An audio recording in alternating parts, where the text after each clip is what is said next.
Happy Tuesday! This is Mara Allard at Wind, Water, and Wisdom, and I'm here to talk about one of the 5 elements. In Holistic Feng Shui, we have 5 elements that we like to incorporate into our environment, and they all feed off of each other: wood, fire, earth, metal, and water. And I'm going to start today with the fire element. And the fire element is, if it was in a person, it would be the person that takes an idea and takes that idea and bursts it into the world, brings it into action. They are the Spitfires of the world, literally. They are the go-getters, the action people, the sports person that dribbles down the court and gets that ball into that net. That is your fire person. Somebody who you give your idea to at work and they just run with it and they take it off into launching, that's your fire person. We all need them in our life, and we all need a little fire in our life. And when it comes to our homes, the fire element is the warmth, it's invigorating, it's alive, it's vitality. It brings that fire into your home.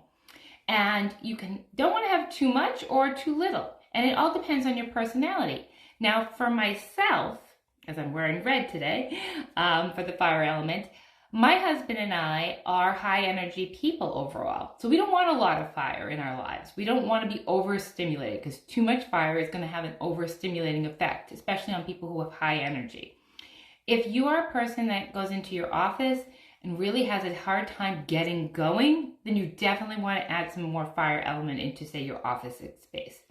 The colors that you would incorporate if you're going to add fire into your home would be red and orange, the color of fire.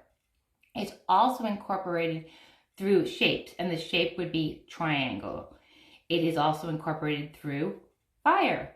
A fireplace is an easy way that you're going to add fire into a room, and a candle. So I'm going to show you some examples that I have in my home. Again, I don't add a lot of fire element into my home because I don't want to overstimulate myself or my husband, because you always have to take into account who lives with you. That being said, I have a little fire element in every room. So, for example, in my kitchen, I have this cute little plant, cactus, that has a little red. It's just on my counter. It offsets the decor, but it adds and brings in the fire element. Also in the kitchen is the stove, which is the fire element as well. In my living room, this is one of my throw pillows with some red. Easily incorporated in a throw, a pillow, and I also have a fireplace, so I definitely have the fire element there. In my den, I have a red candle. It incorporates it by being lit and bringing in the fire element with the color red. I don't have anything triangle, but you could incorporate a hanging shelf with a triangle element. That is a nice decorative piece. In my bedroom, because we all need a little fire in our bedroom, a little passion, is this beautiful red jasper crystal. So that would be an easy touch that you could bring in through a crystal.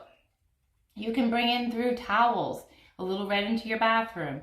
There's so many ways to incorporate orange. If you're not a big red person, then tone it down with an orange or a yellow, which is more leaning towards the orange-red category.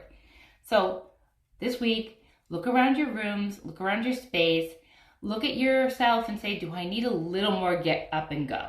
If I need a little more get up, go, does my partner, do my children? Children, do you have children that you have a hard time getting out of bed? Maybe a red little mural or a red picture on the wall, also through artwork too, is a great way to incorporate the fire element. Next up, we'll talk about water. See you next week.